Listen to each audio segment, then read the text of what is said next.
Will the Arizona Cardinals cut or trade quarterback Kyler Murray this offseason? And is it imminent that they're going to hire a defensive coordinator for Mike LaFleur's first staff, Johnny Venerable? Yeah, what the tea leaves say as it relates to one Aubrey Pleasant. See the next DC of the Redbirds. PHNX Cardinals on a Football Tuesday starts now.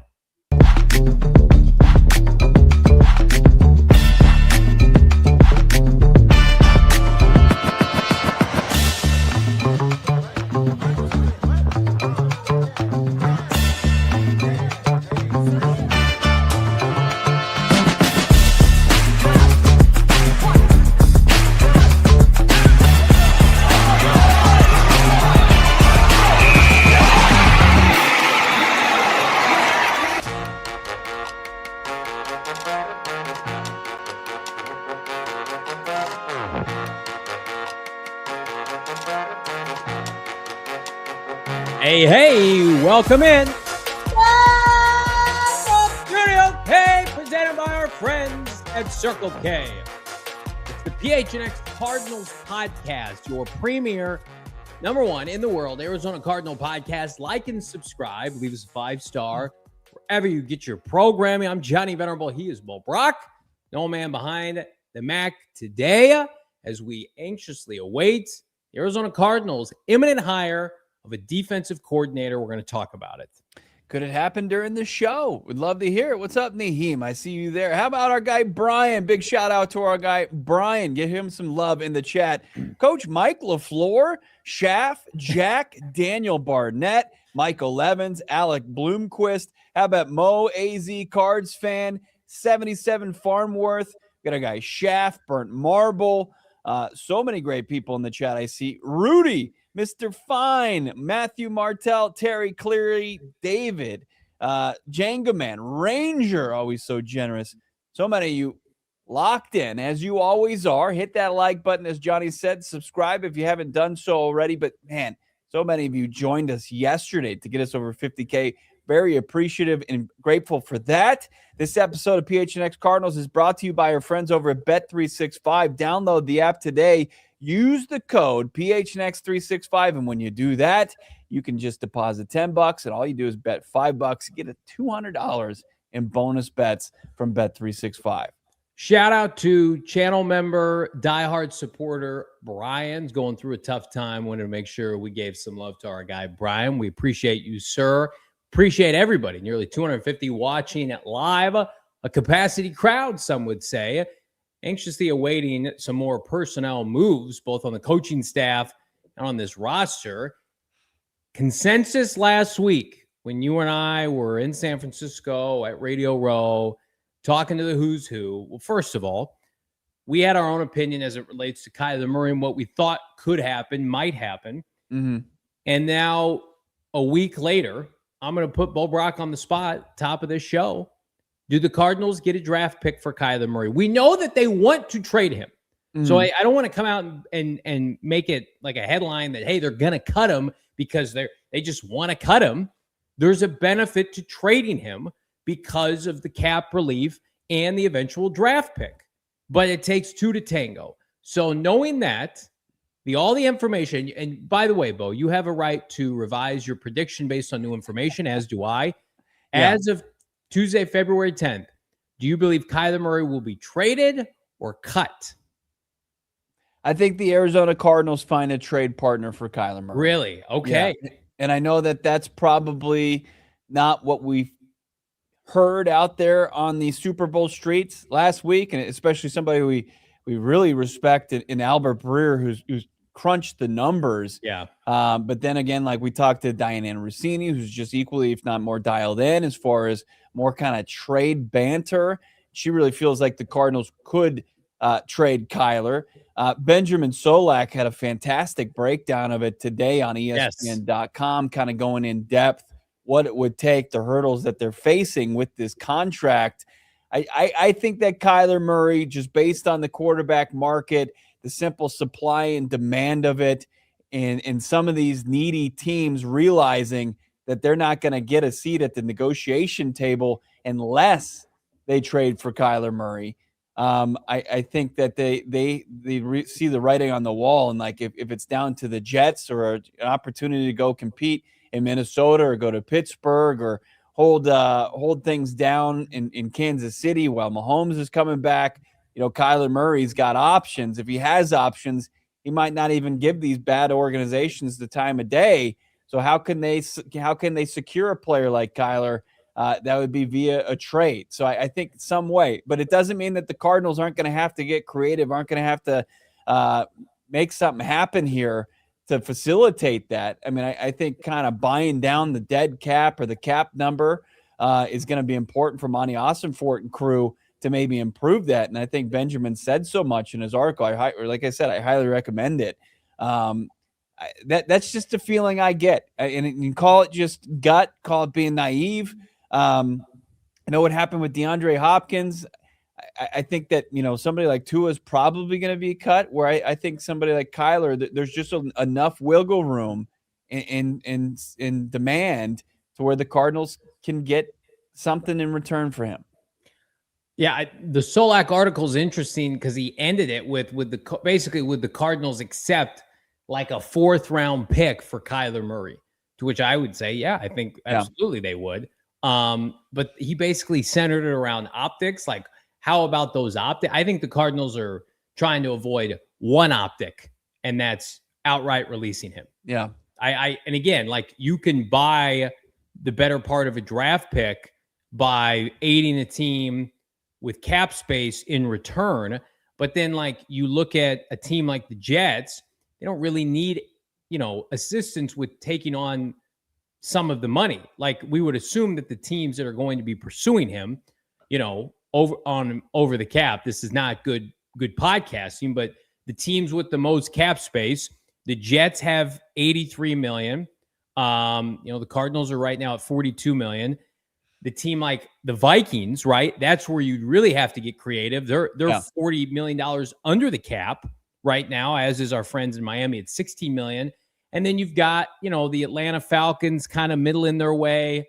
Some of these other teams like the Steelers, they're at $44 million. But I mean, like, it's very much the predicated on which team show interest. Mm-hmm. And I had somebody ask me today, like, why does Kyler Murray have an incentive to be traded to a bad team instead of being cut and choosing his own team? Money. If he's traded, then he gets to keep that contract. He gets to be paid handsomely this year. Now, the Cardinals will incur dead money, but there's no guarantees that happen into 2027. Inevitably, if he's traded, he gets that guarantee for 2027. Yeah. And he gets the full salary, even if the Cardinals are paying half of it or more from the Cardinals and another team. Whereas if he's cut, I don't know what the full amount is he's guaranteed this year. It's like 55. Yeah. It's 55 pre, and then if it's post June 1st, that 55 or nearly 55 is spread out over the next 2 seasons. Right.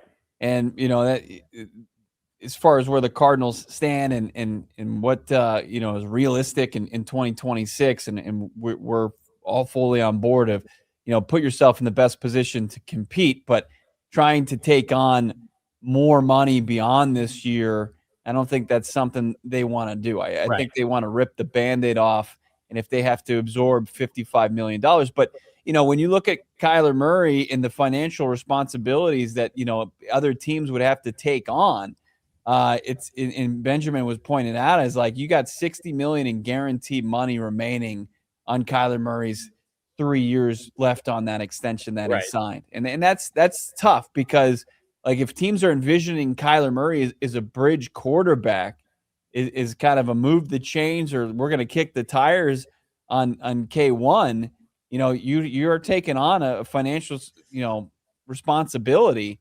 that's a tough one. It's not like Justin Fields, you sign him to this deal and you can get out by the very next offseason, really kind of relatively scot-free. So, the Cardinals, I think, are going to have to maybe kind of get creative as far as how they approach that and what they're willing to take on. They should be really, really kind of willing to listen to anything, because I agree with you. I think the ultimate bad optics on this, and this is a team that doesn't care about the optics, just based on how things went there in the coaching search. And that's well, fine. I mean, they did right when the season ended. They cared a lot about the optics. Right. Well, ownership, right? But as Yeah. far as Monty, he's going to do what he feels is best for this roster. Yeah. But yeah, I think that it's not Tua. You're not in just a no wiggle situation, but you're still going to have to be the team that's willing to negotiate and buy down. Well, his contract, like the guarantees are gone after 2027. Like over the cap, like it's basically like a 2-year deal, which I think like anybody that's taking Kyler Murray on is probably pretty comfortable with that. It's like, you're going to be our starter this year, and we've got insurance that if you play well, you're under contract. And if not, we only have to eat a little bit of the next year. The guarantees go down. So 2028 and 2029 are non-guaranteed year. 2028 is the last year. So, I mean, there's only theoretically 3 more years left, and the last one is toast. So I don't know. I think. But the way this contract works. Yeah. It's like you either get out now or you're facing another situation next offseason to where you've got almost the fear of having that last year of the contract guarantee before the next league year starts. Yeah. I mean, but again, if you're a team trading for Kyler Murray, do you think you're going to be in the quarterback market next offseason? Probably. I don't know. I disagree. I think if like a Minnesota trades for him, they're like, okay, this is our guy. We're going to try to rehabilitate our image with this fan base. I think the teams that are in on Kyler Murray are uniquely positioned to try to, it's like a get rich quick scheme. It's like a shortcut, right? Mm-hmm. It's the Darnold, it's the Baker Mayfield. The Jets, we know their coach is toast by Halloween if they're not winning games. That's the easiest thing to telegraph in pro sports. They have to win. I don't know how they're going to do it. They've got resources this offseason. They've got multiple draft picks. But Aaron Glenn has to win. He should have been fired at the end of this year. Have you seen that offensive coaching staff that they hired? One of the worst. One of the worst you've ever seen, with all due respect to our guy Frank Wright. Then you look at Atlanta. Well, Atlanta just took Michael Penix. He's technically still on the team. He was a top 10 quarterback, huge mega bust, right? That's a scenario in which Kevin Stefanski comes in with Matt Ryan. Are they going to sit around and wait 24 months to draft a quarterback, 18 months to pick a guy? Or are they going to say, you know what, we feel like we can win now the NFC South? Baker Mayfield, Bryce Young won the NFC South at 8-9. What about Kyler Murray? I know Stefanski and Drew Petzing are close, but Petzing's not on that staff. That helps the Cardinals. And then, again, the team that I just mentioned, the Minnesota Vikings, firing Kwesi when they did, knowing that the Darnold snafu will haunt them for, dare I say, decades to come. They won 14 games. J.J. McCarthy is a bum. They're talking about getting rid of him. He's not a guarantee to be on the team. Right. Kirk Cousins, in my opinion, if they sign him, good luck. Like, sure, like he can get you back to like respectability, slightly over 500, but like you need to take a shot, a gamble. And I think Kyler Murray with Kevin O'Connell and the upside is infinitely more appealing for their fan base. And just because of their coaching staff, I mean, they're paying Brian Flores like $7 or $8 million a year. They're never going to bottom out. They're never going to have a chance to get a top quarterback. So all three of those teams I just mentioned, there is an immense amount of pressure. And I think they all want to go the veteran route this offseason. Right. And there's a couple things there, right? Like Stefanski doesn't want to relive the fresh hell that he experienced in Cleveland, right? Where it's a revolving door. They never find their footing there as far as the quarterback.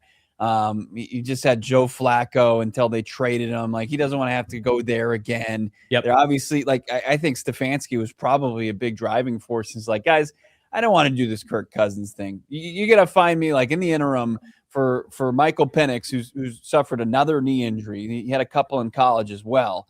For him to come back, even though, you know, he's relative to this earth young, but not super young. Yeah. Where, you know, he's going to just bounce back. I think Kyler Murray was younger than Michael Penix was when he suffered his ACL injury. they're going to have, like, Stefanski, I'm sure, wants some sort of solution in the interim at quarterback. Kyler Murray screams that, right? And I know, like, you got the Petsing ties and all that, but it's not, he's not definitively Petsing. And I don't think Petsing's going to say, don't take Kyler Murray to his good friend Kevin Stefanski either. It's like there's too much at stake to just base and play these petty games, right? Well, then you also have, like you said, in Minnesota, like Kevin O'Connell seems to be Teflon up there, as he should be. He's a good coach, right? But it's so many, you take so many missteps. The guy that was once known as the quarterback whisperer, J.J. McCarthy's getting out of his grasp. And if they have another bad season with the investments that they've made all across that roster, like KOC is not going to be, could he survive that? I mean, it becomes questionable. Like people are going to start to question the coach and whether or not, like, he's who they thought he was. So, no, I get it. Like Minnesota, but that's the whole thing. Minnesota, Atlanta, those are like greatly, better and well thought of rosters, and where Kyler in his camp would probably turn to first jump if he hit the open market. That's why teams like the Jets and these other poverty franchises need to seriously look into making a trade for Kyler Murray. It's probably the only way that the Jets avoid, having to go out there and who knows who they would sign in free agency. I mean, we're getting creative here because the teams we just mentioned are, and I agree with everything you said. Those are the teams that Monti Ossenfort will have on speed dial first and foremost. I mean, do you call up a team that lost their quarterback, a team that needs a guy for a year? Like the Kansas City Chiefs aren't going to punt on this year as a franchise. There's talk. What if they just hold Mahomes out the entire year, which is the smart thing to do, by the way. It's like he got hurt in December. Remember, Kyler Murray got hurt, and it was like a full year. So you're gonna bring Mahomes back in like week 16 next year? No, they need cap relief, right? What if you ate the majority of Kyler Murray's cap, and Kansas City gave you a 3rd round pick, and Kyler Murray just was the Chiefs starter this year? Yeah. That's the kind of creativity they need to have. I mean, they don't have a quarterback this year. Right. Are they just not going to try? People are saying the quarterback is the same as the head coach situation we just experienced. Like there's going to be 10 openings, 10 vacancies, 10 quarterback needy teams for various reasons. Where you got Atlanta and KC who are trying to weather an injury, right? And then you got teams that just don't have any talent in that room. In the league, there's going to be teams that are going to inquire. Can you find that middle ground, right? From the asking price, what you want in return, to where you can kind of what you're going to have to absorb from Kyler Murray. That's why I think this is possible, and it's not something that is completely out of left field. Like we're starting to see these quarterback contracts where very few of them have actually panned out. And teams need to move off of them. I mean, it was a masterclass with the Rams, but that situation doesn't exist where they can send the money from Goff for a guy who has similar contract in Stafford. But no, that's why I'm still leaving the door open. Like I'll say right now, I'll give it 55-45 that he gets traded. That's probably where I'm at. I'll lean toward a trade as well, but. We've said it since the midpoint when we found out they were casually shopping him at the deadline. We can't be shocked if they can't move him. And then you're really going to have a target on your back as a franchise. Why? Because because Kyler Murray is going to have his day in the sun again. He's going to go to another franchise. He's probably going to get a kingmaker. And the franchise needs to be prepared for him to have success outside of Arizona. If you cut Kyler Murray, you can't turn around and tell people Jacoby Brissett's the guy. Like I saw Jason Lockenfor post in an article today that the Cardinals were committed to Jacoby Brissett, who had a renaissance year. And again, people looking at the box score, we watched every game. Jacoby played well for what they asked him to do. Right. 2 things go against that. Number one, the majority of his numbers, outside of a couple nice games early on, were garbage time numbers. True or false? It's true. And then secondly, he was a quarterback for Drew Petzing. That was Drew Petzing's scheme. Right. That was not Mike LaFleur's scheme. Now, I know Jacoby's a great guy. If they keep him around, I'm sure he can run it well enough. But like, if I'm Arizona, it's like there's no way you can turn around with your fan base and be like, Jacoby's our guy. Mm-hmm. I mean, it's just, I don't care if the run game's better and you got a third overall right tackle and they sign Aubrey Pleasant and like, you have to take a swing. Like these other teams that are inevitably going to do it with Kyler Murray, you have to also take a swing. And especially if the Jets call you and say, you know, we might take a quarterback, we're going to do this, we're going to do that, but we'd really love to have Jacoby back in our building with Frank Wright. It's like, okay, give us a day 3 pick. Right. That's a high wire act that we've talked about. Like you could have a complete quarterback facelift. I will say this though. There was a time not too long ago, if Jason Lockenford was reported, I would give credence to it. Not in 2026. No longer. The days of him being a reliable NFL insider, they've come and gone. So like I'm going to take that with a grain of salt, and also I'm going to use my 2 eyes that God gave me and what I witnessed 12 starts from Jacoby Brissett and realized. That statement's bullshit. Yeah, it is. I mean, holy hell. We have a brand new head coach that never worked with Jacoby. Jacoby you're not inheriting a monster contract with Jacoby. He's an asset that's movable. Or you could always say, Jacoby, you're going to be our backup. We're going to sign a quarterback in free agency. Yeah. Like, I mean, I like over under 1.5 quarterbacks to Arizona this offseason. Over under 1.5 QBs.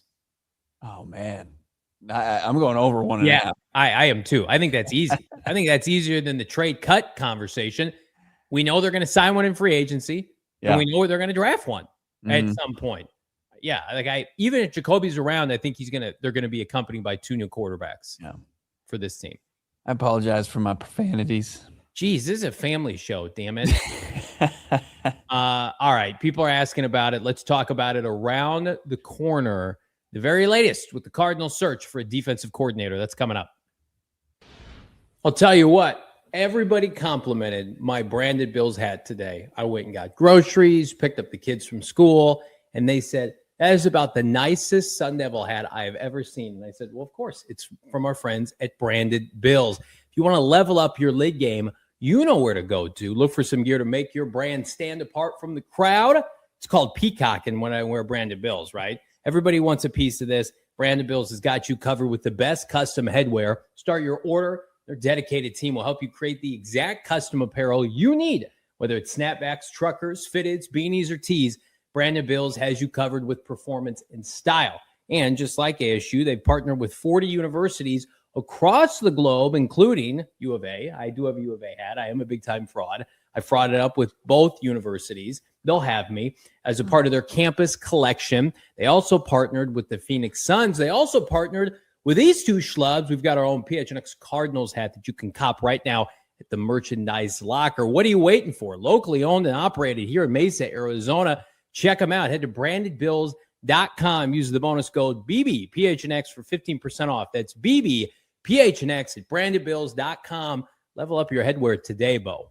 If you just started watching this show or you're a long-time viewer, you know that whatever the moment, it's never ordinary with our friends over at Bet365. They spruce up any sporting event. And, man, they've got them. 90 million users worldwide, over 780,000 events every year with Bet365. 78 different sports. And here's what I love the most. How about a Bet365? It's the early payouts. In football season, the team you bet on goes up by 17 points, cash it. If you're watching Major League Baseball, as pitchers and catchers just reported, well, you can get in on that as well. Plus, that's a 5-run lead. That'll get you a cashed bet right there, as well as the NBA. Don't miss out. New customers get 150, actually 200 in bonus bets when you bet $5, win or lose. Just sign up, use the code PHNX365, deposit 10, bet 5, and get 200 in bonus bets, win or lose. That's an unbelievable deal. Download the app, use PHNX365, and see for yourself whatever the moment. It's never ordinary with Bet365. Must be 21 years or older, physically located in Arizona. If you or someone you know has a gambling problem, call 1-800-NEXT-STEP. Hit that like button. Almost all 600 of you watching live. Big thanks to everybody. Helped us get to 50K, 50,000 subscribers yesterday. Was capped off on this fine program here. So again, shout out to everybody yesterday, today, and moving forward. Get your super chats in as well. Cardinals, February 10th, do not have a defensive coordinator. Here's what I'm going to tell everybody not to freak out, because 3 years ago on February 10th, they didn't have a head coach either. Jonathan Gannon didn't sign his deal until February 14th. And then Nick Rallis, I believe, was about 7 to 10 days after that. So as the DC turns, Bo, the Cardinals had their interview with Aubrey Pleasant yesterday, as did the Cleveland Browns. But there was a move that we think could be Aubrey Pleasant adjacent, with leading to speculation he is going to take one of these two jobs. Yeah, it was the Rams hiring a new DBs coach in the college ranks, and people who cover the Rams also kind of reading those tea leaves and realizing that Pleasant's days with the Rams could be over, especially with him getting looks from the final defensive coordinator openings around the leagues. He has Matt Zenitz, who really wasn't a known name for last week. He's making a name for himself. When he was telling us that Nathaniel Hackett was in play for the Cardinals, and we said, who's Matt Zenitz? I don't want to believe Matt. But it came to fruition. He was right. It put some respect on his name. Ex-defensive back going Michael Hunter from Tennessee to the Rams. Is it paving the way? And now you start, at least this is what I did, is pitting the Cardinals versus the Browns. And as much as we'd like to say, hey, Browns, it should be no contest. Cardinals should at least beat them out. They couldn't beat the Raiders out. Well, the Raiders had the number one pick. They were going after an offensive coach. We're going to have a defensive coach. Browns actually happen to have a pretty good defense, right? They've got Myles Garrett, who had the all-time single-season sack record. They got the defensive rookie of the year linebacker and Schlesinger. They got some good DBs and Ward, and but then it's like living in Cleveland. So start to kind of crunch the numbers a little bit. But you also realize, like, Pleasant was just on the same staff as Mike LaFleur in Los Angeles. Also, you realize that when Pleasant was fired from a job, Matt LaFleur was right there to take him on as a defensive consultant for his Packers offense. And he's just got kind of some ties to Mike LaFleur here and there that I would kind of hold true over, a job where Pleasant also was in Cleveland in 2013. I don't think anybody's time in that building means anything as far as them picking the Browns over another organization in this league. I mean, who's Aubrey Pleasant's boss going to be if he takes this job? It's not going to be Myles Garrett. It's not going to be Budda Baker. It's going to be his confidant and friend, somebody he's close with. At the end of the day, I'm sorry. You go to the place, you would assume, yes, pays you well. Like, Cardinals need to match and exceed whatever the Browns are offering. If it is a negotiation, you're going to want to go work with the people that you like. And I'm not sure if there was an overlap with Nat Hackett. There could have been. We're trying to find a connection to the Browns franchise. There is not one right now. And you're just gonna go vibe with Todd Monken and try to make that work. Also, here's something I'll push back on the narrative that it's plug and play with Cleveland. Do you want to be the guy that replaces Jim Schwartz? What happens if the defense isn't as good under you? I mean, the Cardinals have expectations. Their defense stunk last year. Come here and get them to 16th overall. You're a flipping hero. And you're Nick Rallis left Philadelphia once upon a time because of Jonathan Gannon. Mm-hmm. So if Mike LaFleur is a good recruiter, I think it's an easy decision. Now, listen, I'm not going to sit here and pretend like I know who the front runner is. They may like the guy from the Giants, right? He may have all the cachet, and that's going to break tomorrow. But it just feels you texted me earlier today, this guy is going to be a Cardinal. It just feels like that's where it's trending. But, why haven't they interviewed more people? Why haven't we heard more names, right? This isn't like the coaching search where they keep things under wraps. These names are out there for a reason. You want to get these assistant coaches' names in the cycle so we can get them some pub. I feel like the Browns have interviewed 6 people. Right. I mean, who have the Cardinals officially interviewed? Bolin, Pleasant, and did they interview Wink Martindale, or did they just have some interest in that? Like I don't know if they actually. There's some interest in him and in Gus Bradley that I wouldn't discount. And then there was the Dino Vasa from the Texans who removed his name after he received an extension. Yeah. So, but like the people that we have like pen to paper they interviewed like definitively are Bullen and Pleasant now. And look, the two names as far as guys who are relatively unproven. I mean, I know Bullen got it in an interim capacity last year for the Giants and found some success there.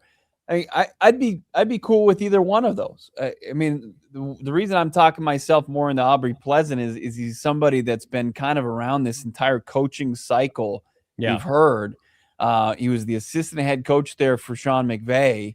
At one point, I think McVay had even let him be the head coach of the Rams during a preseason game. Like, there's a lot of trust there. And just like LaFleur, when you have the trust of Sean McVay, who's viewed as, a top 2 coach in this league, if not the lead guy, that you have my attention. Where Bullen, it's just okay, I can talk myself into this just based on how the Giants defense performed down the line and also what he was able to do with the Cardinals pass rush unit when he was here under Cliff.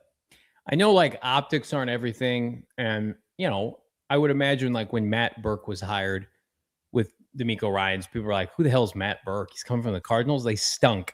And he's doing a really nice job. So if they hire Bullen, I think it's a wait and see approach, but you want to trust Mike and his expertise. Just you go to the Rams coaching page and it's 3 names, or it was at the top. There are 3 big photos. It's McVay, it was our boy Mike LaFleur, and it's Aubrey Pleasant. Those are the number 2 and 3 guys to Sean McVay. And then there are a bunch of little photos. No Shula? Or I'm sorry, it was Shula. It was not McVay. It was not Mike LaFleur.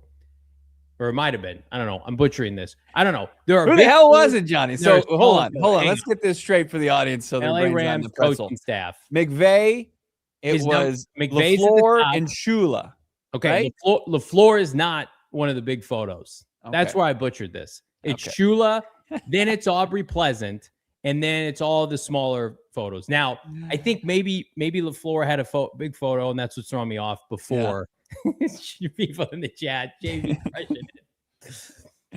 My analogy still works. Is that I think at the end of the day, if you can take somebody from that infrastructure who had that much weight, where their operation was that tight day to day, and their process was on point, they're always prepared, always professional. It's go get those people. That was one of the biggest draws to inquiring on Robert Saleh or Mike LaFleur or Clint Kubiak. It's give me these assistants. Right. These people who get it, take them from McVay, Shanahan. Now, what's going on with Seattle and Mike McDonald. We already took the Giants special teams coach. We're pretty sure. Do you want to then go and get their DC and just be we're the Giants of 2026? Right. It's come on, guys. Maybe don't do that. I don't know. Not exactly like the Avengers, right? It's hey, we got one of the Rams guys. Yeah. And then we just kind of cashed in our chips and we're okay, let's just fill this thing out. Who are the guys that aren't going to be on John Harbaugh's staff there in New York? Even though Bullen, he could stick around with Harbaugh. He's one of the few holdovers from the disastrous they wanted to keep him Brian Dable era. Yeah. But it's Bo, who is coaching the offensive line for this team? Who is the quarterback coach? We got to get some of this going here. Right. The combine is in 12, 13 days. Are they going to keep Justin Fry? Is he going to stay on staff? I doubt it. Israel Wolford's gone. Right.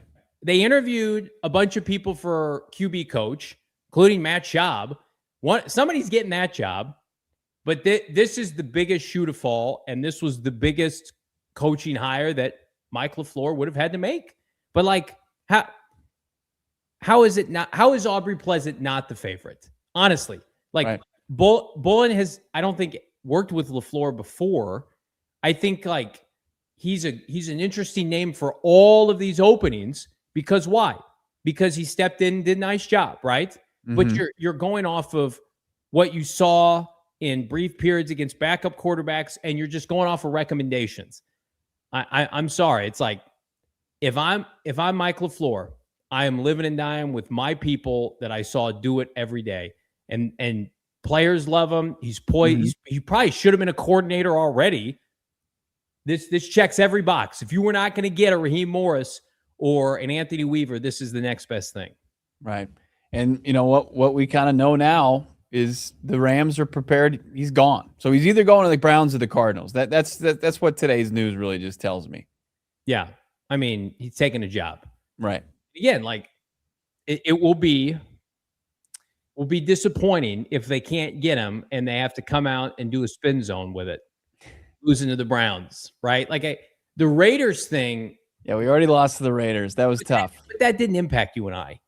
Because we were not living in the delusional fantasy land that like 1% of the people in this market that we're operating by. They know something we don't, Johnny. They're doing their due diligence. Don't you want them to pursue the best? It's just like, guys, he ain't taking this job. Right. You got the inside track now. That was part of the reason to hire this guy in Mike LaFleur. No doubt. No doubt. Get one of those, continue to build it. I mean, and the thing about Hackett coming on, it eases the stress as a fan that you want like the vet in there. Sure, it doesn't inspire like a ton of hope, but like those options were very limited anyway. Like we were trying to talk Gus Bradley into that role. Yeah. And like if you're talking about a failed, head coach, and you want to kind of use that as a safety net, like Gus Bradley doesn't provide that. So like the fact that you got Nathaniel Hackett to where even though he didn't make it through his only season as a head coach and he struggled as an offensive coordinator, a play calling offensive coordinator after that, as a non-play calling guy, especially in Green Bay where he's familiar with Matt LaFleur, Mike's brother, it gives you a little bit more, it calms your nerves a little bit as far as that goes. Looking at some Rams blogs, they all assume that he is gone, given the hire of the Tennessee DB coach, Michael Hunter. So a lot of people are connecting the dots there. So, like, what's the holdup here? I mean, you would assume he's not going to the Raiders. Are the Browns? I didn't check the Browns beat this morning. I wanted to keep my appetite. I was looking at it. Yeah. Are they interviewing anybody today? I mean, I know that they had inquired about Bolin as well. Right. I mean, he was just sniffing around the same coaches. Is that a bad thing? Probably. Just get your guy. Let's just end this. Because then you start to get into the complementary pieces, like you said, the quarterback coach, the offensive line coach, and you can start to kind of see those boxes get checked.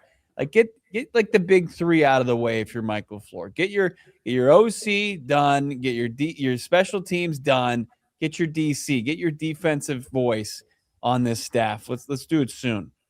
Also, like the Rams haven't lost enough coaches from my taste.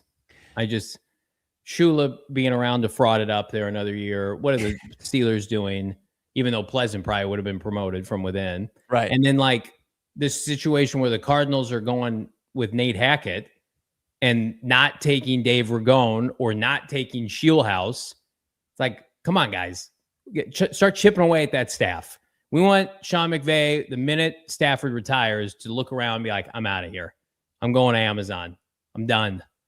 I know he signed an extension. That doesn't mean if they don't have, competent staff and Stafford's gone, he could rethink everything. Steal more coaches, please. Weaken the division. I think this has been a pretty good offseason for weakening the division. Yeah. With coaches landing elsewhere, like Saleh going and getting the Tennessee job, Kubiak getting the Raiders job, in jobs that aren't going to impact you on a year-to-year basis. Mm-hmm. It's a win. Yeah. If you think that you can do it, then do it. Then come on board. It's like that same thing, and I see it on Twitter and in our chat, with all due respect to people. It's like, well, the Browns division isn't as tough as the Cardinals. It's just like Todd Bowles succeeded here and became a very successful head coach, really in two spots. He was the last coach worth a damn for the Jets. I don't know. If this guy's good, then he can come in here and helped slow down Brock Purdy and no Robert Saleh. The Rams are elite, and obviously the Seahawks are Super Bowl champs, but they're not going to have Clint Kubiak. Come in here and take the challenge. And pay him a bunch of money to do it. One thing that we will keep coming back to is that Jonathan Gannon had good money to pay his staff. We know that definitively. But he was just too loyal to his guys was the problem that he had. Yeah. So more conversation around this, plus your super chats. Hit that 625 watching. It's PHNX. You already know Phoenix is one of the best sports cities in America, despite the Cardinals' record last year. But this spring, it's about to raise the bar to a whole new level. For the first time ever, NASCAR and the IndyCar Series are racing during the same weekend, the Phoenix Raceway, and you can get a front row seat to it all because nothing delivers like the intensity of race weekend, right? Got the engines firing, the smell of rubber, the crowd erupting. Big-time race guy myself, as the field charges into turn one. It's the kind of energy you really have to feel in person to understand. Again, want the best access in motocross, go inside the garage, walk the track, meet the drivers, catch the pre-race concert. No sports fan brings you closer. Upgrade to the Desert Diamond Casino infield experience. I'm trying to cop myself one right now. I got the link in the description. You can too. They've got camping options available. Camp all week long with the RV camping for you and your crew. They've got ticket options for hillside views for the Cup, race package for the weekend that make planning easy. Again, park and you're ready to rock and roll. Again, the 2026 Spring NASCAR weekend at the Phoenix Raceway is making history. You can watch 2025 Cup Series champion Kyle Larson return to the track where he won it all just a couple months prior. Check them out. NASCAR IndyCar Series weekend at Phoenix, March 5th through the 8th. At Phoenix, March 5th through the 8th. Again, phoenixraceway.com. Check out our link in the description now. I love so many of our partnerships, but I just love the ones that make sense for me in my life. And that we're partnered up with Upside. Makes too much damn sense to use Upside in the app today. You drive a car, you can save on gas. You get money into your account, deposit cash into your account just by using the Upside app when you go and get gas. And you do the other daily things that you're doing. Donnie was talking about it earlier, wearing his Brandon Bills hat, going and picking up the kids, getting groceries, all that stuff. It applies to Upside as well. You're using groceries. Just before you go to the grocery store, look it up on the Upside app and then get the deal, and you're going to get cash deposited in your account. No weird point system, no nothing here or there. It's actually just going to put money back in your account whenever you utilize it. It's a no-brainer. Here's the deal. Upside's giving back $1 billion to its users. See how much you can earn. Download the free Upside app today. You use the code PHNX, you get an extra 25 cents back for every gallon on your first tank of gas. That's a smoking deal right there. Again, promo code PHNX and 25 cents back per gallon on your first tank. Just go and download the Upside app today. Use the code PHNX. All right, Johnny, I got an update. And this was we were tipped off by Dana Ballknower in the chat. Albert Breer does have a front runner for the Browns job, and it is not Aubrey Pleasant. It's a name that he provided to us last week on Radio Row when we spoke with him. He said to look out for the Texans' assistants to tie him to the Cardinals job. And one of those names he mentioned was Corey Undland, who is the defensive passing game coordinator. There it is, Red Feather Workshop. Brewer naming Undland as the Browns' DC frontrunner. Browns have talked to Pleasant, Ruttenberg, who Cardinals fans were kind of interested in from the Falcons because of some ties to LaFleur, Jonathan Cooley, who is the Panthers' defensive passing game coordinator, Charlie Bullen, as we had mentioned, and then they had some internal options. But Breer said on 93.7 there in Cleveland that the clubhouse leader right now is Undland. And that was today? Yes. So Undland, like Monken, incredibly old, is experienced, has been a part of the Browns on and off during his 20-year NFL career almost. Yeah. He was with the Browns in 2007, in 2005, in 2006. Right. He's bounced around, and then obviously became, a staple of what D'Amico Ryans has done the last couple of years. What are you laughing at? It's just he's incredibly old. He and Monken. They asked him his 5-year plan in the interview. He said, "Don't die." Listen, I don't want to do the ageism thing. And we were looking for some experience on the Cardinals staff. Todd Monken looks like how many years is Todd Monken going to coach? Corey Unlin, he looks like he's an old 54. He looks old. I mean, there are people who not trying to do the ageism thing, but my God, this guy is old as dirt. The NFL ages you, but there are people that you see, they're like, how are you 70? How are you 72? Corey Unlin and Todd Monken, I think could be brothers. So I don't, does he fart dust? I don't know. Whereas you see Aubrey Pleasant, it's yes, West Coast, 38 years old. Right. He's fit. It's come on, let's go. Get this done. I don't want to screw around anymore. I'm going to say it. I don't want to dick around anymore. Get him here and let's get this contract signed. Corey Unlin. Okay. I mean, he's from Minnesota. Just keep Midwest. Just stay in Cleveland. That's fine. That's good news. Good job, Dana. Yeah. And Breer, I wouldn't be surprised if Unlin interviewed for the job here. I mean, that's what Breer said. Look for the two names. Dina Vasso. That's right. It's not old. He looks old, though. Look at Corey Unlin. Johnny is an ageist guy. He's really ageist. That's all he does. Well, it's because people think he kind of lives around an older profile community. Yeah. And he probably just sits out there and he probably says some really mean stuff. My neighborhood is 90% retirees and snowbirds, and I just let him hear it. I think Corey Unlin could be my neighbor, honestly. He's honking at him, yelling at his window, "Get off the road, Gramps." I mean, Corey Unlin, and listen, somebody pointed it out last week. Glenn, I'm sorry, bud. I got gray hair in my beard. That. And I'm am I doing just for men here pretty soon? My beard? It doesn't bother me in my hair, but in my beard, that could be rough. I'm looking at Corey Unlin right now. He's all gray. He's got full gray hair, full beard, gray. And then you look at Todd Monken looks old as hell too. Right. This Aubrey Pleasant's not going to work for Todd Monken. Yeah. Aubrey Pleasant's going to work here with his buddy, and he's going to be a hell of a defensive. Yeah. Here's what doesn't inspire hope for a fan base: hiring a bunch of old guys as your new brain trust. Shador's going to love it. He's going to just be like, "This is exactly what I want." I mean, the Browns. You say what you want about the Cardinals. They're having a better offseason than the Browns. If I was a Browns fan, I would be in shambles right now. Yeah. That's a team where check back in next offseason. Yeah. That's good news. Yeah. So I mean, it really feels, this is Aubrey Pleasant, the Cardinals' next hire coordinator. It will happen after the show. We're going to have to go live. Our families will hate us again. It could, there's a possibility the special teams coach is hired, but they won't announce it. Is there a possibility that he's hired and they just won't announce it? They haven't announced Hackett officially either. I mean, they're going to announce the entire staff together. Let's get a little press release out. Aubrey Pleasant's replacement is in LA.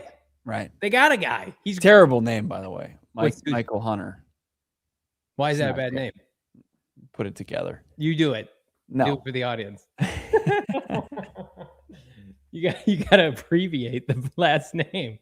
This is what the offseason's like. It gets TV 14 here. Yeah. Hit that like button. All right. So you think there's a possibility this is done, we just don't know about? I mean, if the Rams are hiring as replacement and the Browns have a leader in the clubhouse that isn't even close to our 38-year-old defensive king. Pleasant's 38. Yeah, where's Pleasant going? I'm 38. That's why. Pleasant's and I are the same age. We're the same guy. Ari, our guy Ari, My Sports Update. Browns are hiring Packers special teams coordinator Brian Storer, who is not old.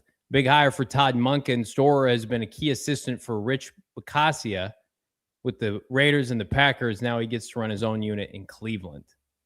What kind of ties does Brian have? Is he got ties to any of the people we just named? No. I mean the guy he's worked under Green Bay and in Vegas, for the Raiders that's the key. He's been one of the more allotted special teams coaches in the league. I mean, like Corey Unlin, there's a chance he's worked with everybody in the NFL. With the amount of team, I'm going to count the teams that Corey Unlin's worked for. 1, 2, 3, 4, 5, 6, 7, 8 teams since like 2004. Yeah. I'm Corey Unlin. I've worked for a fourth of the league. Okay. Snacks asking, is Jim Schwartz not likely? Wouldn't that just be a banger? Just a Jim Schwartz trade acquisition? Yeah. I did see, and I don't know how much, how solid of a report it is. I think it was from like a pro Raiders site saying that Schwartz was kind of infatuated by Kubiak and vice versa. And if he were to go coach somewhere, it would be. Well, they're going to, but like Cleveland, you want to trade him, a team in the AFC, and like they're going to have Raiders are going to have all the leverage because it's like, well, how are you going to, it's either it sits out or you come coach with us. Yeah. We talked to Josina Anderson. We mentioned it on the show yesterday that she thinks the Browns are going to dig their heels in and they don't want to set a precedent by trading away people who don't want to be there. Yeah. So it's unfortunate. I would love Jim Schwartz. I think that'd be great. I'd give up a draft pick for him, but I don't know. I don't know about that. You're not a fan of doing that. I wanted to go for that info. I wanted to go around the room. Cardinals quarterback inquiries for quarterback coach inquiries. It was Dan Williams, who's been with the Chiefs, right? Mm-hmm. They interviewed him. They interviewed the QB coach from the Falcons last year. I can't remember his name. AJ Black. Yep. And then they interviewed Matt Schaub for quarterback coach. And then Israel Wilford bailed and went to the Ravens. So no idea on offensive line coach. And that's a big deal. Mm-hmm. We talked to somebody out in San Francisco that just thought it's going to be a total reset with like a. Let's get into that. Okay. I didn't mean to cut you off there. I mean, there's not much more to it. When we'd brought up potential holdovers at key position groups, coaches, it was met with, I don't know, like how players viewed these coaches and how it just feels like it's going to fall in line with how they've approached the main coaches on the staff. I think that the majority of players liked the coaches, like as human beings. Mm-hmm. There were questions. I know, especially on offense, there were significant questions as it relates to, do these guys know what they're doing? And there was the players felt it. There was a significant drop off from Clayton Adams. Right. And that demoralized the unit. The run scheme, as far as how it's dialed up, I mean, as far as what LaFleur wants to do and what the concepts he was utilizing with McVay, right? Not exactly the same as what Petzing was doing with Fry and Clayton Adams. No. So, just like we're talking about Jacoby. I mean, like, probably going to have all new coaches and all new personnel. You would assume, right? Right. Want to get to these super chats? Yeah, just real quick. How many times did we hear from people in the know that Jonathan Gannon would tell Monti Ossenfort what he needed in terms of the kind of player? Sometimes they would say, like, let's get Sweaty J. But most of the time it was like, I need somebody that can do this. This is what we need. And you saw that in the reflection of a lot of the players that they drafted, right? Right. Max Melton, Tip Ryman, B.J. Ojolari. Like, there were guys, Darius Robinson. And I still think you got to try to make good with the draft picks. But the free agent guys, especially the older guys, I just don't expect many of them to be around. Like, Budda Baker, we talked to somebody on Radio Row, is probably like the only like guarantee because he's a franchise icon. He's got 1 year left on his deal where you can't cut him and recoup any money because they just signed him to that deal. I think you try to make the most of Budda this year in what is very much like a retirement season for him, at least in Arizona. Everybody else, it's like Zaven Collins, Baron Browning, certainly the Akeem Davis Gaither. We'll see about Dalvin Tomlinson. A lot of these guys, offense, it's really just James Conner and Kyler Murray. But defense, there's just think there's just gonna be a lot of moving parts, and we could see an exodus of a lot of veterans. But thankfully, nobody's making big money outside of K1, where you're not going to get significant cap relief. Right. Yeah. Those guys, like a lot of their money was last year. Right. Front loaded. Right. And you're going to be able to move off of, the Jones and the Nichols, and those are going to be easy moves that are going to free up some space. This team's going to blink and they're going to have like $70 million in cap space. Right. Bring up the quarterback list real quick, my guy Noah. We need to add to this list a little bit. Any names that you've thought about in the last 24 hours, Johnny? Man, not really. I mean, I think the closer we get to free agency, the hotter the market for Malik Willis is going to be. Mm-hmm. Like I've seen people in Cleveland say, like, that's not dead in Cleveland. I'll tell you what I think could happen. I think Shador could get traded. I don't know if the Cardinals want to participate in that. Monken likes him. Yeah, we'll see. Monken wanted to draft him. If they sign Malik Willis, though, or if they sign a veteran, like, I think he wouldn't commit to him being the guy. Maybe he wants him to earn it. I like this from Cosman. Yeah. I think you have to add Anthony Richardson to this list. Well, too. yeah, and in the same, just before that, we'll talk about it. Dustium. What about Will Levis? I don't want. I mean, add it, but get the barf bag.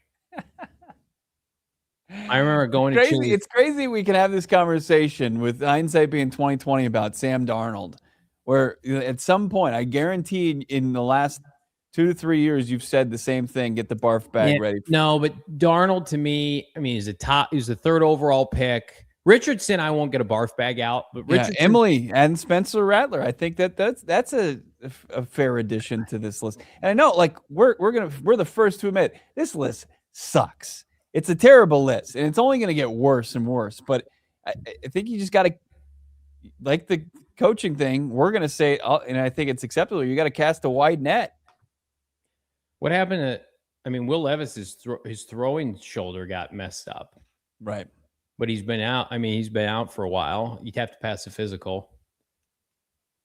I remember going to Chili's with my son to watch like Will Levis's first start. It was just on in the background, and he looked good. So if they sign him, that's what I'll choose to remember. Eating a triple dip or watching Will Levis just flip and rip it. Not all the other stuff that came after the fact. Right. JJ McCarthy, I think you add to it. Whatever. Taking notes. Mr. Fine, 85, dropping, in the draft, like late in the draft. I won't accept any earlier than 4th round Carson Beck. I think we have to title this list just like slop has to be incorporated in the title. QB slop. But like, I don't think Malik's QB slop, but there's a lot of slop. Let's see that list again. I almost think we need to transition, Noah, from right after maybe Jimmy G or right at it, you just start the slop, you get some slime on there, and that's when the slop starts. So we talked about juice meter. I need a slop meter. How sloppy are we going to get with these quarterbacks? I think that's the play. Right. I think we retire juice meter for now, and then we talk, because how many of these guys have positive juice to begin with, Bo? Malik Willis, and I think that's kind of it. I think that's it. I think Malik gets like a juice and a half. I get some more than that. You think he gets more than a juice and a half? Yeah, for sure. I think slop meter. Like what's Drew Aller's slop meter to you? Like, to me, you're asking the wrong guy. I know how you feel. I'm all the way out on Drew Aller. I just don't think he's ever going to figure it out. He's like a fullback playing quarterback. Jared Stidham at 30 years old. I think Drew Aller is like Christian Hackenberg reborn. I think Trinidad Chambliss does have positive juice. But like, poor guy, is he going to work? He doesn't want to leave school. He was back at it today. What? Yes. It's like taking classes. He's just going to show up, I think, day one of the fall semester for Ole Miss. I'm starting to respect it. It's just like NFL. Let's just start calling him he's Van Wilder. It's Trinidad Van Wilder. That's his name. I respect him basically telling the NFL, like, you got to want me. It's like Taylor Swift with the halftime show. It's like, here's one thing that the NFL humbles everybody. Yeah. I don't want a guy that is afraid to make the jump. He knows that once he gets in the testing and they're like, here's your hand size and your height. Good luck. Things are going to be tough from here on out. Brian, Shane Diefenbach saw him and met him and said he was, I mean, it was close if he was 6 foot. It was similar to like when the Mountain met Johnny on Radio Row last week. Such a nice man. This was from Chad Forbes, who, is a little hit or miss. No, this is just speculatory. Okay. But this fuels the conversation we had earlier. Jets should explore to discuss Kyler Murray's contract with his agent, specifically the $20 million of his base salary of 2027 that's guaranteed on March 9th. If Kyler is willing to waive that rolling guarantee in exchange for voiding the final 2 years of his deal, Jets should offer, this is the trade package, Justin Fields, which is $10 million guaranteed for 2026, a 5th-round pick, and a conditional pick next year for Kyler Murray and the Cardinals to pay some of that. What is that? That package doesn't sound very good to me. No, it doesn't. Anytime you have to take on Justin Fields and money, I'm anti that. Right. Why would Kyler do that? To play for the Jets. I could see Kyler doing that maybe to play for Minnesota or somebody, but not for the Jets. I don't see Kyler Murray's agent going in like, yeah, we'll give up guaranteed. How much money is he giving up guaranteed? Like 20 plus, right? No. By the way, does Fields need to go on that list? Probably. Yeah. I don't think Monty would be a Fields guy. Ohio State. Justin Fields legitimately like position change, right? Like why do the Terrell Pryor change positions? He was unplayable last year with the Jets. Remember we had MP in the chat, thought he was going to be the next guy. Career high, 16 passing touchdowns, 2,500 yards passing. But he saved Bo Brock from going to Waffle House because he ran for 1,100 yards. I also was on the Bet365 app, taking the over on every single rushing prop on. You would hit it by half. Yeah. All right, let's get into these super chats. You guys have crushed it all day today. Man, this quarterback conversation is rough. Yeah. This is going to be rough. Justin kicking us off here. Justin Stud. Maui Noah, even worth the 3rd pick, been debating. We don't know yet. But thank you for bringing this up. Somebody messaged me today, and we need to get our pronunciation right. Maui Noah. Is that it? The G is silent. Maui Noah. Yep. I would take him 3rd overall. I typically like, unless you're egregious with some of the measurements, hopefully let your college play dictate, what we already know. I would love for him to just dominate the combine in 2 weeks. And have it be like a stamp of approval. I don't know. I think it's him or one of the defensive linemen, but I know the Cardinals want to take a tackle. We do know that definitively. They want to be talked out of taking a tackle, or they'd have to be, excuse me. Our guy Burnt Marble, already part of this community, but officially becoming a supporter. PHNX, thank you, Burnt Marble. Thank you for joining us. Thank you, Burnt Marble. Iron Will. K1, 1,000% being traded or staying as QB1. No cut. I'd be careful with the latter part of that. I was went on Twitter last night because I put that list out of quarterback options and people are like, it's going to be Kyler. Why wouldn't you just keep Kyler? And I'm like, I have to tell everybody, like, not everybody watches the show. Shame on them. We have to differentiate. Like, I would keep Kyler Murray. They're not doing that, as would Bo. They're going to get rid of him. They've had this plan in place. Your best bet of keeping him was with Monty got fired. Right. But I hope they can get a package for him. Our guy Ken Weber. Is that a super sticker? Thank you, Ken. Ken, put a question in the chat if you've got one, brother. Yes. How about Kyle Haley, $20? Thank you, Kyle. What's up, boys? What do you think about trading Kyler Murray to Atlanta for Michael Penix and swap picks? LaFleur would have to really like Penix. I mean, like, Penix is I mean, he's not making any money. So really, it's just how much money is Atlanta taking on, and like what's the swap of picks? We get a fourth, they get a fifth. I mean, like maybe. When is Michael Penix going to be ready to play? Never. We saw Michael Penix is going to be 26 in May. Is that bad? I mean, he's been in the league 2 years. He's going to be 26. Michael Penix, his knee. Then also after next season, you're going to have to make a decision on his fifth-year option. Hard decline. He partially tore his ACL November 2025. That's on top of 2 previous ACL tears. Woof. He underwent successful ACL reconstructive surgery in late 2025. So he's on the Mahomes timeline. I would say you deal with Michael Penix, Atlanta. We'll just take your pick swap at that point. I don't want Michael Penix. Steven Jackson for 5 months. Thank you so much, Steven. Appreciate you, brother. The optics of bringing in K1 is just as hard to work on the contract situation is. Unfair as it is, every fan base that needs a QB hates the idea of K1. I don't know about that, but I will say, like, the perception of him, like I'll make a statement that I think is semi-controversial. I don't like that he's being lumped in with Tua. Mm-hmm. Like, I think Kyler Murray can play in the NFL. Mm-hmm. Tua can't play in the league anymore.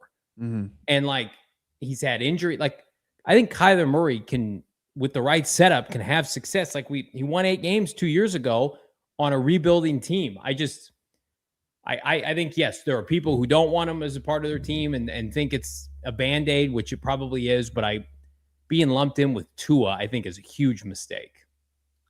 Our guy Brian P. has been a member for 5 months, right there with Steven. Welcome to the 5-month club. Let's go. Get Pleasant as soon as possible. Every day is a day wasted on getting support staff. When do you think we can expect roster cuts for dead weight players? Probably March. Yeah, I'd say after the combine. Yeah. They did that thing last year where they announced all those mid to lower tier re-signings right before free agency, Evan Brown and those guys. It doesn't feel like there's going to be that this year for them. Like, I think you're going to see a lot of releases, but like there's no people from who's a free agent that you think they'll re-sign? Anybody? Like off the top of your head, like, oh yeah, we know, like, fortunately they probably won't revisit Will Hernandez after last year. They'll probably let him move on. There hasn't been any talks about that. But that's something like they obviously revisit it because it was kind of the same this time last year, but he was rehabbing his knee. Who else would be? I mean, here are their free agents. I'll run through them. Jonah Williams. No. Nope. Jalen Thompson. No. Probably not. Calais. No. Beachum. Probably not. Josh Fryer played pretty well last year. Dortch. No. LJ Collier, maybe. Depending on who comes back. Zay Jones. No. Will Hernandez. No. Blake Gillikin's a free agent. There's one. Yeah. Aaron Brewer could come back. Farrell Brown, no. Semifioko, Michael Carter, Darren Hall. I mean, PJ Mustipher. He's a restricted free agent. So yeah, like they're true unrestricted free agents. Like nobody's going to get re-signed. Yeah, I mean, I could see a guy like Dortch or Fiocco where he plays multiple roles and you just know what you're going to get. Plex, hope he's not traded. Better for Kyler that way. But then he loses kind of some of his leverage for future guarantees in his contract. But yeah, Kyler Murray, if he's cut, where's he going, do you think? He's cut? I think he goes to Kansas City. I think he goes to a team like that. And he's like, I'm going to play. And then they're gonna be like, we'll flip your value in a year. I think Kansas City to me would jump to the front of the line. I think Atlanta probably for my money. Figure it out, Monty. Get something. Another 5-month clubber supporter, AZ Moses. Thank you, AZ Moses. Just want to say a huge thank you to JV Bo and Noah, entire PHNX Cardinals team, for the amazing coverage they provide every day for us. Thank you, guys. Thank you, AZ Moses. We love doing it. And, fair or not, we've been given new life by the the juice that the franchise has injected into this offseason.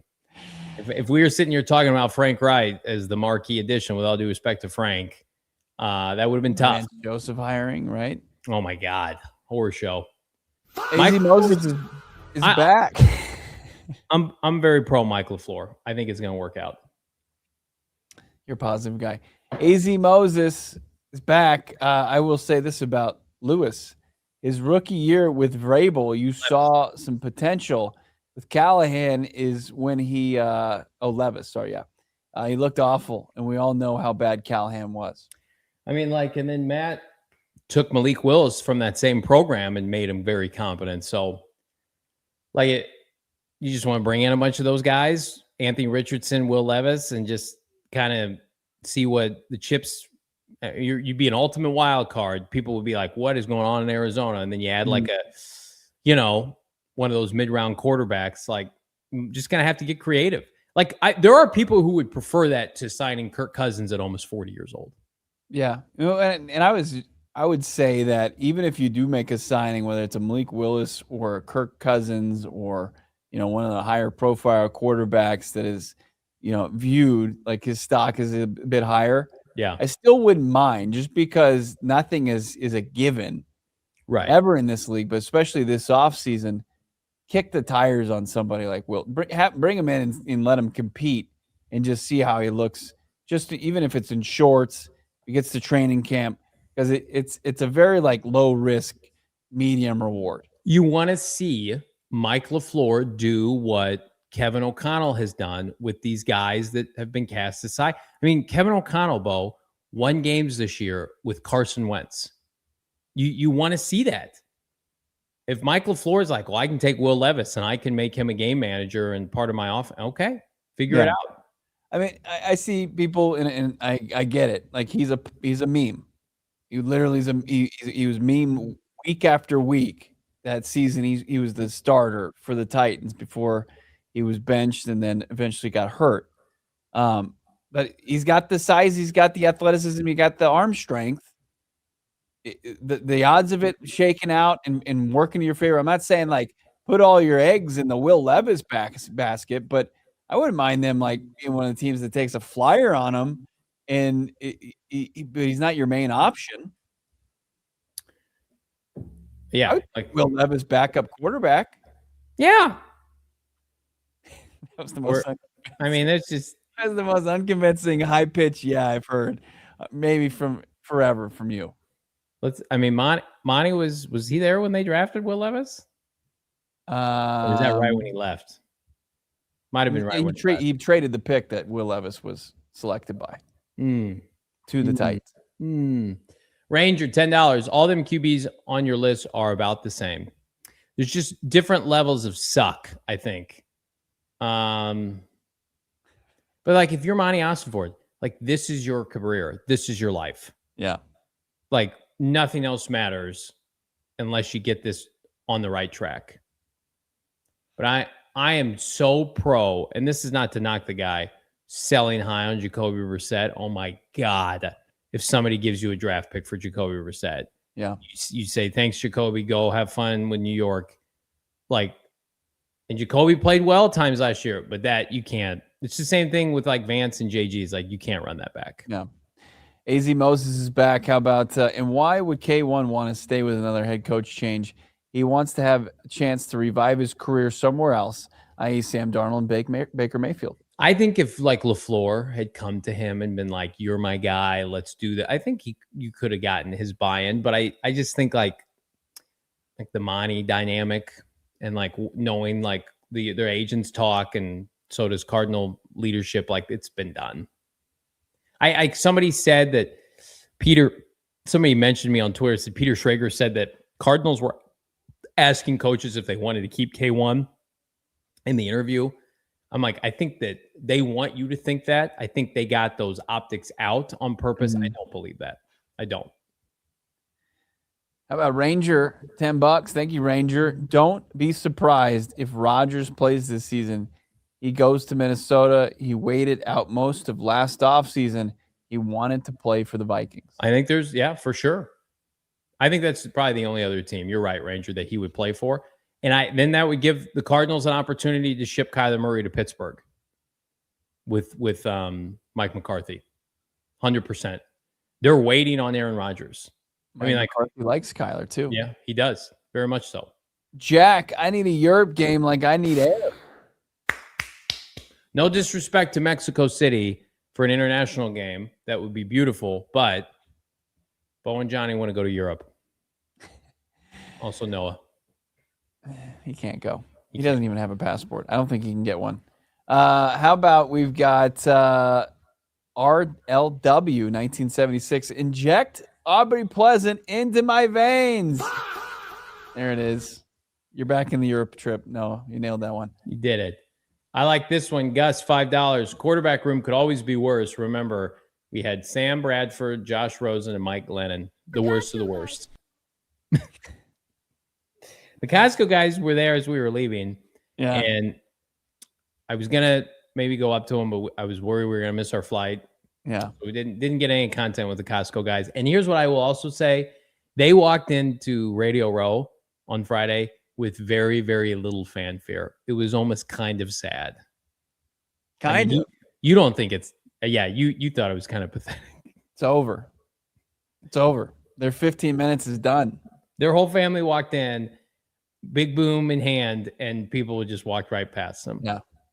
It was sad. Their fall from grace will be studied.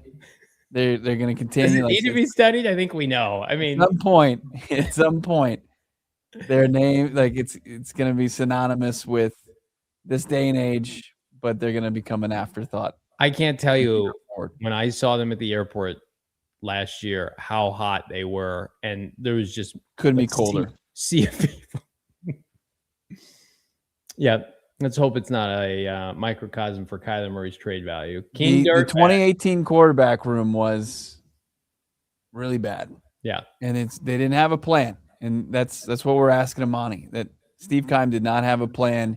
He was kind of just shooting from the hip, just kind of on the edge of his seat, making decisions. And they landed on Sam Bradford. And then also what we've seen, it makes me sick to my stomach, is this 2018 quarterback class where it's like Sam Darnold was the one to reach the summit, and there's Josh Allen, and there's Baker Mayfield, and there's Lamar Jackson, and there's old number 3, wearing the old Cardinals uniform, Josh Rosen mixed in there, and it just continues to just be a joke. Unlike the firing of Jonathan Gannon, which seemed abrupt, Monti Ossenfort's had 6 months to figure this out. 5 months. I mean, this should enthrall him. It should be all encompassing. Dirtbag, King Dirtbag. QB room will be about as useful as an elevator in an outhouse. What the dog doing? Let's look at the list one more time before we get out of here. We really want to do it. It's going to get worse. Like we said, we added some names on here. That's going to really kind of weigh this list down. That's already not great.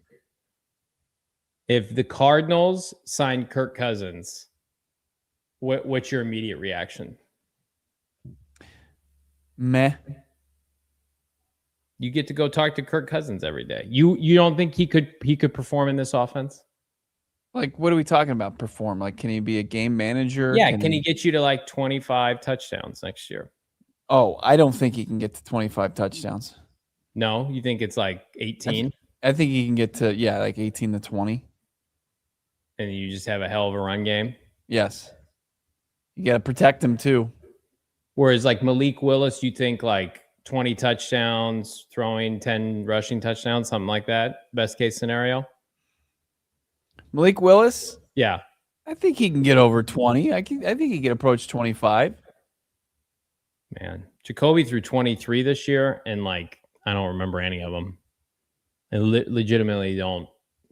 A lot of them were in the second half. A lot of them were. So in 10 games, he threw 10 touchdowns. Kirk Cousins. And like, at least with Malik, you get some mobility. He ran the football actually pretty well.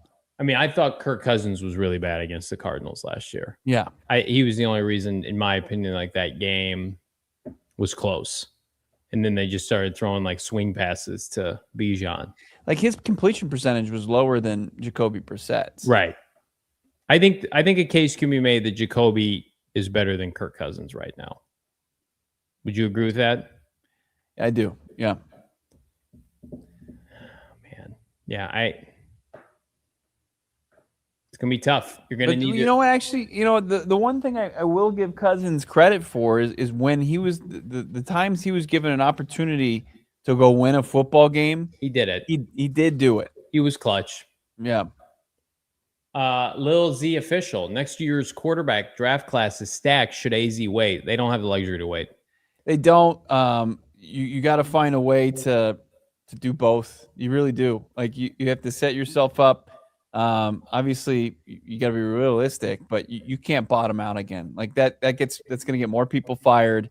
Is that a good thing or a bad thing? But if the GM goes into this offseason with the idea of we got to be in the best position, get the best quarterback of the 27 class, he might as well just start packing his stuff in a box now and looking for a job.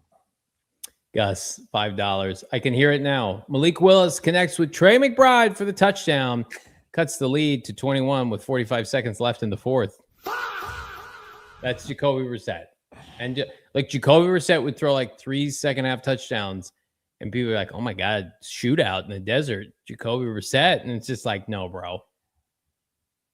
Yeah. I'm not anti-Jacoby Brissett being here, but right. Like Jacoby Brissett in a draft pick can't be the plan, right? Like it's because you feel like you know something about Jacoby Brissett. Like he was in the lineup for 12 games, and the team won one of them. It's just even if he's got a fully healthy roster, and sure that looks better in the like you said the run game's there, you're still like, okay, so what's the ceiling on that? Let me pose something to you. What if they can't get a legitimate quarterback? Like, what if you did like Jeremiah Love, like 12 personnel, and just gave Jeremiah Love like 30 touches a game to try to get you to like 9 wins? Like, that gets you to 9 wins? I mean, and we've seen that with Bijan with the Falcons when they won 8 games. Yeah, I mean, different division, but I mean, like, are you better off just like going full? Like, I mean, like Matt LaFleur had a hell of a run game with Josh Jacobs, and I would rather sign Breece Hall than use a resource on Jeremiah Love. But that almost has to be the play, regardless. Is like whomever's playing quarterback for you, you got to be able to run the football at a high level like you did 2 years ago. Our guy Ranger, look, if you strike out the quarterback, that's a big time issue, right? Especially if you're moving off Kyler. So that's you're gonna have a tough time saving face anyways as a general manager. So that becomes more of the question. And then it's like if you go out there and you added a little juice to this offense, like, okay, fine. And I'm not gonna it's not like a really value driven investment either. It's trying to save your ass this season. Right. Because once it comes up to like you draft him as high as you do, 3rd overall, he's going to be one of the higher paid running backs in the league at that point. You probably could have like signed a guy for a similar price and then drafted another position. So the value's just not there. Ranger says he would go Carr if his shoulder is good. I wouldn't hate it. You know, another name we need to add to the list. Carr is on the list. I mean, you got to put Geno Smith on there. I won't do that. That's where I draw the line. Did he sign a multi-year deal? Is he guaranteed to like be back? No, I think he's out. I think he's for sure out. I'm not going to subject our audience to that. Somebody asked, is James Conner going to be cut? I would say probably. Don't you agree? Yeah, I mean, 31 coming off a serious injury. You get most of that money. You get pretty significant cap relief. I mean, like he saw his last contract and then he got another contract. I mean, he's made his money. Yeah. And he'll get a free agent deal. He'll go somewhere and be productive, but I don't know. Matt got Josh Jacobs. Just go get Breece Hall, Mike. One more time, I want to give it up for our guy, Brian. I want to send out positive vibes to him. Big pillar of our community. He's a diehard in Discord. He's always also interacting on social media with PHNX Cardinals. Big shout out to Brian. Wishing nothing but the best to you, my guy, as you go through a tough time. Big thank you to everybody in your super chats today. Make sure you hit that like, you subscribe. Let's get Doc Holliday in here real quick. $4.99. 49ers content creators are saying it will take a second-round pick for Mac. They said the Niners get third compensatory pick if they keep him. Yeah, but it's a late compensatory pick. I read that today. I think he gets dealt. I think he goes somewhere like a Minnesota or something like that. I think a team will trade for him. It's such a high second-round pick. It is. I'm out on that. Oh, yeah. I wouldn't do it. Mm-hmm. I mean, you're not giving up pick 34, 35 for Mac Jones. I mean, like, Vikings are desperate, though. They're in, like, desperation city. I could see the Falcons giving up a day 2 pick for Mac Jones and just get Stefanski a game manager. It's just varying levels of game manager, but we're on Pleasant watch. We're looking out. It looks like the Browns are zeroing in on a new defensive coordinator, and the Rams are filling Pleasant's position. It's one similar to one he had with the Rams. So is he going to be the Cardinals' next defensive coordinator? We will hopefully find out here shortly. If it happens between now and tomorrow at 4:30, could go live. Make sure you subscribe. You got those notifications set up here, PHNX Sports. But that's going to do it for Noah and Johnny. I'm Bo. Make sure you follow along at PHNX_Cardinals. Talk to you soon here. We all silly like the mayor.